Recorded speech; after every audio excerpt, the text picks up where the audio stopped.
The Dravkor fleet loomed over Earth like an iron storm, a vast armada of crescent-shaped warships blotting out the stars. Their hulls, sleek and black, shimmered with the eerie glow of plasma conduits, each vessel bristling with weapons that had raised civilizations far older and mightier than this primitive blue planet. From orbit, the Dravkor observed the human world with cold detachment. They saw towering cities, winding roads, and fields tilled by machines. It was quaint in a way. General Vratal, supreme commander of the invasion fleet, stood within the war chamber aboard the flagship Dominion's Wrath, his mandibles twitching in amusement. Before him, a massive holographic display projected the planetary defenses of Earth, or rather, the lack thereof. The humans had crude missile silos, outdated aircraft, and kinetic projectile weapons. Their largest warships were sluggish, primitive hunks of metal. The whole planet was a museum of antiquated warfare, yet it had the audacity to resist. They still believe they stand a chance, scoffed high strategist Zalvir, his chitinous fingers tracing the outlines of major human cities. They scramble like insects deploying these, he gestured to an enlarged image of a human tank, these iron boxes as if they could stand against our battle walkers. Vratal let out a guttural laugh, his voice a deep, rumbling growl. It is to be expected. Lesser beings always believe in their own importance until reality corrects them. He turned his gaze to the war table, where the first waves of Dravkor ground forces were already making landfall in North America, Europe, and Asia. Towering quadrupedal assault walkers moved with terrifying grace, their plasma cannons turning resistance pockets into molten craters. Smaller strike craft streaked through the skies, obliterating anything foolish enough to take to the air. The humans fought, of course, they always did, but their bullets and explosives were as ineffective as throwing pebbles at a hurricane. Reports flooded in from the field commanders. The eastern seaboard of the Americas was in chaos, major communication hubs severed. London had fallen within hours. Beijing burned. The great militaries of Earth were scattering, attempting to regroup, but it would be futile. The Dravkor had seen this pattern countless times before. Resistance, defiance, then surrender. One particular report caught Zalvir's attention, though it only elicited a chuckle. There are isolated pockets of human soldiers still operating in the Rocky Mountain region, he said. They are uncoordinated, using outdated weaponry. Our patrols have encountered small ambushes but suffered no significant losses. Vratal snorted. Let them cower in their hills and forests. Soon enough they will either starve or kneel. A few scattered insects will not halt a firestorm. Far below, in the rugged highlands of Colorado, Sergeant Daniel Briggs peered through the scope of his Macmillan TC-50, watching the invaders from a vantage point high above the valley. He had been awake for over 36 hours, his body exhausted but his mind sharp, every muscle trained to remain perfectly still. The wind howled through the trees, carrying the distant echoes of battle, but here, in the cold embrace of the mountains, it was quiet. Through his scope he studied the enemy. The Dravkor were larger than humans, their bodies encased in organic carapace armor that shimmered like obsidian. They moved with confidence, knowing their energy shields rendered them all but impervious to conventional firearms. Their officers strode among them, barking commands in their guttural tongue, their shields pulsing each time they relayed an order. Briggs watched, memorizing patterns, noting the brief moments when those shields flickered. Barely a second, but a second was all he needed. Below, a convoy of Dravkor soldiers marched through a ruined highway, their luminous war banners marking their presence like beacons of conquest. They were making no effort to conceal themselves. Why would they? They had no reason to fear. Briggs exhaled slowly, adjusting for windage, calculating distance. He wasn't here to waste bullets. He was here to learn. To hunt. The Dravkor thought this war was already won. That was their mistake. Daniel Briggs lay motionless on the rocky outcrop, his body blending seamlessly with the terrain. The sun had long since dipped below the jagged peaks, leaving only the pale glow of the moon to cast ghostly shadows across the valley below. He had been watching the enemy for hours, his rifle cradled against his shoulder, every movement calculated, every breath measured. The Dravkor patrolled the ruins of what had once been a highway, their luminous banners swaying in the cold mountain wind. They moved without caution, confident in their superiority. Briggs adjusted the focus on his scope, tracking an officer who strode between the ranks of his soldiers. The alien's carapace armor reflected the pale light, its shifting hues a reminder of the advanced technology that made them nearly untouchable. But as Briggs watched, he saw it again, that brief flicker in the alien's shielding as it gestured and barked orders. A vulnerability. A momentary lapse. The sniper's mind worked through the calculations instinctively. Wind speed, distance, humidity, all factors that had to be accounted for when lining up a shot at this range. At a mile out, even the most precise bullet could drift inches off target. Inches could mean the difference between a clean kill and a wasted opportunity. He made a mental note of the officer's habits, his positioning among the troops, and then let his gaze wander. Further down the road, more of the invaders were setting up a command post. Vehicles of alien design, sleek and angular, hovered just above the ground. The draft corps worked efficiently, placing energy barriers around their encampment, their movements unhurried. They believed themselves untouchable, and so far they had been right. Briggs resisted the urge to scoff. He had seen overconfidence before, in warlords, in terrorists, in enemy snipers who thought themselves invincible. They all bled the same when the bullet found its mark. He eased away from his rifle, rolling onto his back to stare at the sky. The stars were different now, marred by the silhouettes of enemy warships hanging like vultures over a dying world. He closed his eyes for a moment, listening to the night sounds, grounding himself in the familiar rhythm of the wilderness. Back at camp, the resistance was dwindling. Supplies were running low and morale had taken a beating. The cities were gone. Governments had fallen silent. Humanity was on the brink, and most of those who remained were either in hiding or dead. The only thing left was the fight, and Briggs had no intention of going quietly. He reached into his pack, pulling out a well-worn notepad, its pages filled with scrawled notes and crude sketches of enemy formations. Every mission started with observation, with patience, with understanding the enemy. Victory didn't come from brute force, it came from precision. His fingers traced the outline of his next target. The officer he had been watching wasn't the highest ranking among them, but he was close enough to make an impact. If the draft corps were anything like human militaries, taking out leadership would disrupt their chain of command, sow confusion among the ranks. One well-placed shot could send ripples through their entire operation. Briggs allowed himself a tight, humorless smile. The draft corps had never faced anything like a human sniper before. Their energy weapons were devastating, their technology centuries beyond anything Earth had, but war wasn't won with tools alone. It was won with strategy, with patience, with the quiet certainty of a man who knew how to kill from the shadows. He checked his rifle, a Macmillan TAC-50, chambered in .50 BMG. It was old by modern military standards, nothing compared to the plasma rifles the draft corps carried, but it didn't need to be new. It just needed to be deadly. He ran his fingers over the barrel, feeling the cool metal beneath his fingertips, the familiar weight that had been his companion through countless missions. Tomorrow he would take his shot. He packed his gear methodically, erasing any sign that he had been there. A sniper who left a trail didn't last long.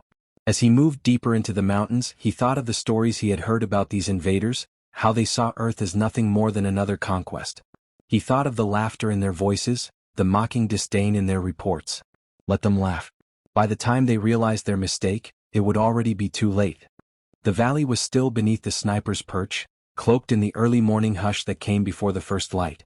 Daniel Briggs lay prone, his body pressed into the cold rock, his rifle steady against his shoulder. Through the scope, he watched the draft corps encampment, a cluster of angular structures and hovering vehicles. Soldiers moved in disciplined formations, their black carapace armor catching the dim glow of their energy barriers. They patrolled with confidence, heads high, shields flickering in pulses as they relayed orders. They believed themselves untouchable.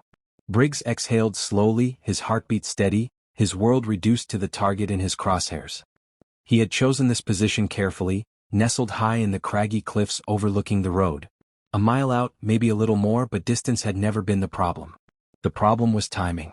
Shields were a sniper's worst enemy, and these bastards had them wrapped around them like an invisible second skin. But they were flawed. Every time an officer spoke, directed a squad, or adjusted his tactical display, that thin layer of protection wavered, brief, almost imperceptible, but there. And Briggs only needed a moment. The wind whispered against his cheek as he adjusted for the shot.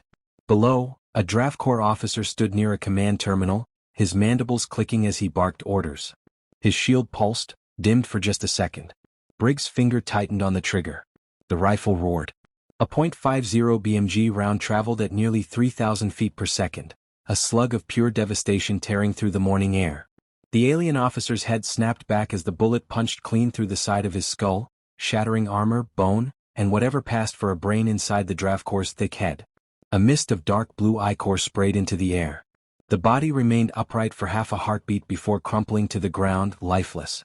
For a single, beautiful second there was silence. Then chaos. Draft Corps soldiers shouted in their guttural language, scrambling for cover, weapons drawn. Their training had prepared them for planetary invasions, for overwhelming resistance, for enemies who fought in the open and died in droves. But this was something else entirely. Their leader had died without a warning, without a sound, from a foe they could not see. Briggs had already rolled away from his firing position, shifting several yards to his secondary point before any return fire could even be considered.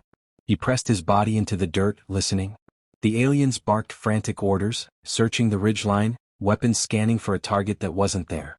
Through his scope, he spotted another officer, this one crouched behind a vehicle, issuing panicked commands to his troops. Briggs steadied his breathing. They were learning, hunkering down, shields flaring to full strength, but fear made them sloppy. They clustered together, eyes scanning the wrong angles, not understanding that distance itself was their enemy.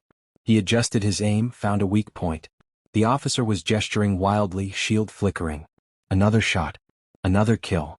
This time the panic became something deeper. The Draft Corps didn't fight wars like this. Their empire had been built on shock and awe, overwhelming force, crushing lesser species beneath their technological superiority. But their shields, their armor, their firepower, none of it mattered if they couldn't see their enemy. And the enemy was a ghost. Briggs moved again, crawling along the ridge, keeping low, never staying in one spot longer than necessary. He had seen it happen too many times. Amateur snipers, overconfident in their position, turning into corpses the moment they were spotted. He wasn't about to make that mistake. Below, the command post was unraveling. Soldiers pulled back, forming tighter defensive lines, their shields crackling as they increased power output. More officers shouted conflicting orders, each one afraid that he might be next. Briggs let them stew in their confusion, let the fear fester. A single sniper had done more damage in minutes than entire battalions had done in days. Then movement. A sleek, insect-like drone detached from one of the larger vehicles, its optics glowing a menacing violet. It lifted into the air, scanning, searching, its sensors cutting through the morning mist. Briggs frowned. That was new. The drone whirred as it surveyed the ridgeline, sweeping methodically. He knew the moment it locked onto him, it would be over. He needed to move. Needed to relocate before. A pulse of energy slammed into the rock near his position, sending shards of stone cascading down the cliffside. His muscles tensed, instincts kicking in as he rolled hard to the left, just as another shot vaporized the spot where he had been a second ago. The drone was fast, precise, and deadly. Briggs cursed under his breath, slinging his rifle onto his back as he scrambled down the slope. The first engagement had been a success, but now the hunt was on. The Draft Corps had lost their first officers to a weapon they had laughed at only hours before. They weren't laughing anymore. Briggs moved through the underbrush with practiced silence, his heartbeat steady despite the chaos unfolding below. The Draft Corps had changed their tactics. The encampment was no longer a picture of arrogant complacency. It was a fortress, its defenses tightened, patrols doubled, energy shields at full strength. The sniper had forced them to adapt, to acknowledge that they were being hunted. But it wasn't fear that had transformed their movements, it was anger. The aliens had underestimated humanity, and for the first time in this war they had paid the price. Now they wanted revenge. Briggs settled into a new position beneath the twisted remains of a collapsed tree, his rifle nestled against his shoulder. His hands were steady, his breathing slow. The drone that had flushed him from his last perch was still in the air, sweeping the ridgeline with cold precision. He could hear its thrusters humming, the telltale sound of an advanced hunter-killer system built to track, isolate, and eliminate threats. He couldn't let it find him. Through the scope, he studied the machine, sleek, insectal, its optics glowing with an eerie violet hue. Unlike the soldiers, this thing had no fear, no hesitation. It was designed for one purpose. Briggs adjusted his aim. He had seconds. The rifle cracked. The heavy bullet tore through the drone's main sensor array, shattering its optics. It spiraled, its systems failing before smashing into the ground in a shower of sparks. He exhaled. One less problem. Below, the Draft Corps reacted immediately. Officers shouted, their shields pulsing as they scrambled for cover. But there was something else now, something new. They weren't just reacting, they were hunting. Briggs watched as a towering figure emerged from the command tent, its armor thicker, its movements deliberate. This one was different. He could tell by the way the soldiers stiffened, how they instinctively moved to make space. A high-ranking officer. Maybe even the highest in this sector. General Vratal. Briggs had seen his kind before, commanders who believed themselves untouchable, who let others bleed for them. But this one wasn't hiding behind his men. He stood in the open, scanning the ridgeline with a cold, calculating gaze. He wanted to be seen. The sniper studied him through the scope, noting the intricate design of his armor, the way his shielding flickered at a higher frequency than the others. Stronger, more advanced. Not invincible but close. Vratal raised his voice, his guttural language carrying across the valley. Briggs didn't understand the words, but the meaning was clear. A challenge. The sniper almost smiled. He shifted, aligning his crosshairs just over the alien center mass. The general was tempting fate, daring him to take the shot. Briggs had no doubt that the shield was primed to intercept incoming fire, that the draft corps had adjusted for his tactics. A direct shot wouldn't work. But a sniper didn't always aim for the obvious. Briggs shifted his aim a fraction higher. The wind had picked up, cutting through the valley in unpredictable bursts. It would make the shot harder, but he had made harder shots before. He adjusted for distance, for movement, for the unseen variables that could mean the difference between failure and victory. Then he fired. The bullet sliced through the air, its trajectory slightly altered by the wind, but exactly as Briggs had calculated. It didn't hit the general. It struck the ground at his feet, kicking up a cloud of debris. For a split second, the shield flared in response, absorbing the force. And in that split second, as the energy ripple moved through the barrier, the real shot came. Briggs had already pulled the trigger. The second bullet slipped through the microscopic gap in the shield, finding the space where armor met flesh.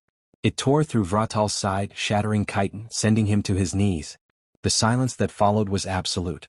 The draft corps stood frozen, their leader wounded, the impossible having just become real. Vratal clutched his side, blue ichor dripping between his fingers.